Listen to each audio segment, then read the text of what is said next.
Hi friends, പുതിയൊരു വീഡിയോയിലേക്ക് സ്വാഗതം. കൊതുകിനെ വീടിനുള്ളിൽ നിന്നും തുരത്തി ഓടിക്കാനുള്ള സൂപ്പർ ടിപ്സാണ് കേട്ടോ ഇന്നത്തെ നമ്മുടെ വീഡിയോയിലുള്ളത്.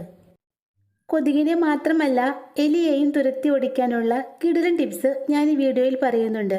അതുകൊണ്ട് വീഡിയോ സ്കിപ്പ് ചെയ്യാതെ എല്ലാവരും കാണണേ. നമ്മുടെ ഈ കിടിലൻ ടിപ്പ് ചെയ്യാനായിട്ട് ഇതുപോലെ ഒരു പ്ലാസ്റ്റിക് ബോട്ടിൽ വേണം. ഇനി ഒരു പിന്നുകൊണ്ട് ഇതിൻ്റെ ക്യാപ്പിൽ കുറച്ച് ഹോൾസ് ഇട്ട് കൊടുക്കാം. ഇതുപോലുള്ള മിനറൽ വാട്ടറിൻ്റെ ബോട്ടിൽ എടുക്കുകയാണെങ്കിൽ അതിൻ്റെ ക്യാപ്പിൽ ഹോൾസ് ഇടാൻ നല്ല എളുപ്പമായിരിക്കും. ആദ്യം തന്നെ നമുക്ക് ഈ കുപ്പിയിലേക്ക് കുറച്ച് വെള്ളം ഒഴിച്ചു കൊടുക്കാം. ഏകദേശം 1/2 ലിറ്ററോളം വെള്ളം ഞാൻ ഈ കുപ്പിയിലേക്ക് ഒഴിച്ചു കൊടുത്തിട്ടുണ്ട്. ഇനി ഇതിലേക്ക് ഒരു വലിയ സ്പൂൺ അളവിൽ മണ്ണെണ്ണ ഒഴിച്ചു കൊടുക്കാം. കൊതുകിനെയും എലിയെയും കണ്ടം വഴി ഓടിക്കാനുള്ള പവർഫുൾ ഐറ്റമാണ് മണ്ണെണ്ണ. വെള്ളത്തിലേക്ക് നമ്മൾ മണ്ണെണ്ണ ഒഴിച്ചു കൊടുത്തപ്പോൾ കണ്ടോ, മണ്ണെണ്ണ വേറെയും വെള്ളം വേറെയായിട്ട് കിടക്കുന്നത്. ഇനി ഇത് നല്ലതുപോലെ ഒന്ന് മിക്സാക്കി എടുക്കണം. മണ്ണെണ്ണയും വെള്ളവും മിക്സാക്കി എടുക്കാനായിട്ട് നമുക്കിതിലേക്ക് ഒരല്പം ഷാമ്പു ചേർത്ത് കൊടുക്കാം.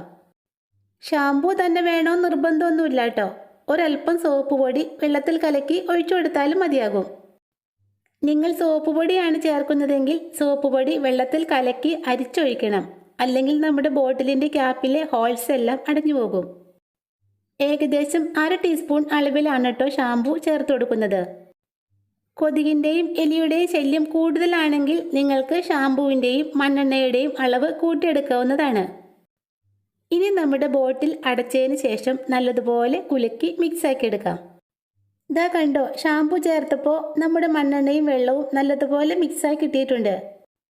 പിന്നെ ഈ മിക്സ് നമ്മുടെ വീടിനകത്ത് സ്പ്രേ ചെയ്യാൻ പാടില്ല കേട്ടോ. കാരണം മണ്ണെണ്ണയുടെ സ്മെല്ല് നമ്മുടെ വീടിനകത്ത് തങ്ങി നിൽക്കും. സന്ധ്യാസമയത്താണല്ലോ കൊതുകിൻ്റെയും എലിയുടെയും ഒക്കെ ശല്യം കൂടുതലായി ഉണ്ടാകുന്നത്. അപ്പോൾ ആ സമയത്ത് നമുക്കിത് വീടിന് ചുറ്റും സ്പ്രേ ചെയ്ത് കൊടുക്കാം. നമ്മുടെ ജനലിൻ്റെ സൈഡിലും കാർ പോർച്ചിലുമൊക്കെ നമുക്കിത് സ്പ്രേ ചെയ്യാം. നമ്മുടെ ബാത്റൂമിൻ്റെ സൈഡിലോ കിച്ചൻ്റെ സൈഡിലോ ഒക്കെ വേസ്റ്റ് വെള്ളം കെട്ടിക്കിടക്കുന്നുണ്ടെങ്കിൽ ആ വെള്ളത്തിലേക്ക് നമുക്കിത് കുറച്ച് ഒഴിച്ചു കൊടുക്കാം. അങ്ങനെ ചെയ്താൽ കൂത്താടികൾ, അതായത് കൊതുകിൻ്റെ ലാർവകൾ കൂട്ടത്തോടെ നശിച്ചു പോയിക്കോളും. കൊതുകിൻ്റെ മുട്ട വിരിയാൻ ഏകദേശം ഒരാഴ്ചയോളമാണ് ആവശ്യമുള്ളത്. അപ്പോൾ ആഴ്ചയിൽ 1-2 പ്രാവശ്യം ഇങ്ങനെ ചെയ്താൽ ഒരൊറ്റ മുട്ട പോലും വിരിഞ്ഞ് കൊതുകാവില്ല. അതുപോലെ തന്നെ നനഞ്ഞ് അഴുകിയ ഇലകൾ കൂടി കിടക്കുന്നിടത്തും നമുക്കിത് സ്പ്രേ ചെയ്ത് കൊടുക്കാം. അവിടെയുള്ള കൊതുകും അതിൻ്റെ കൂത്താടികളും ഒക്കെ നശിച്ചു പോയിക്കൊള്ളും.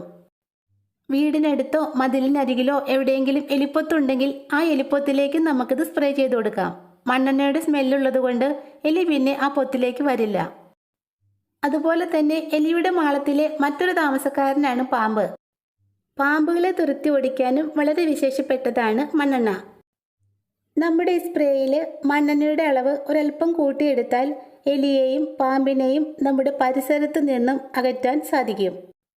വിഷമില്ലാതെ തന്നെ എലിയെയും പാമ്പിനെയും കൊതുകിനെയും അകറ്റി നിർത്താനുള്ള നല്ലൊരു ടിപ്പല്ലേ ഇത്. നമ്മുടെ അടുക്കളയിലെ പല്ലിയെയും പാറ്റയെയും തുരത്തി ഓടിക്കാനുള്ള ഒരു കുഞ്ഞു ടിപ്പാണ് കേട്ടോ അടുത്തായി പറയുന്നത്. ഈ ടിപ്പ് ചെയ്യാനായിട്ട് ഇത്രയും വെളുത്തുള്ളി അല്ലികൾ എടുത്തിട്ടുണ്ട്. ഇനി ഇത് നന്നായിട്ടൊന്ന് ചതച്ചെടുക്കാം. ചതച്ചെടുത്ത വെളുത്തുള്ളി ഒരു പാത്രത്തിലേക്ക് ഇട്ട് കൊടുക്കാം. ഇനി ഇതിലേക്ക് ഒരല്പം കായത്തിൻ്റെ പൊടി ഇട്ട് കൊടുക്കാം. ഒരല്പം മഞ്ഞൾപ്പൊടി കൂടി ചേർത്ത് നല്ലതുപോലെ ഒന്ന് മിക്സാക്കി എടുക്കാം. ഇനി ഇത് ഉറുമ്പ്, പല്ലി, പാറ്റ എന്നിവയുടെ ശല്യമുള്ള സ്ഥലങ്ങളിലൊക്കെ വെച്ചു കൊടുക്കാം. വെളുത്തുള്ളിയുടെയും കായത്തിൻ്റെയും ഒക്കെ ആ സ്മെല്ല് പല്ലിയെയും പാറ്റയെയും ഒക്കെ അകറ്റി നിർത്താൻ സഹായിക്കും.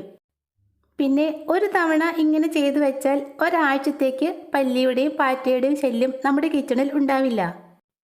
അപ്പോൾ ഇന്നത്തെ ടിപ്സ് നിങ്ങൾക്ക് ഇഷ്ടമായെങ്കിൽ ലൈക്ക് ചെയ്യുക, ഷെയർ ചെയ്യുക. അതുപോലെ തന്നെ പുതിയതായിട്ട് ആരെങ്കിലും കാണുന്നവരുണ്ടെങ്കിൽ ഈ ചാനലൊന്ന് സബ്സ്ക്രൈബ് ചെയ്യാനും മറക്കണ്ട കേട്ടോ.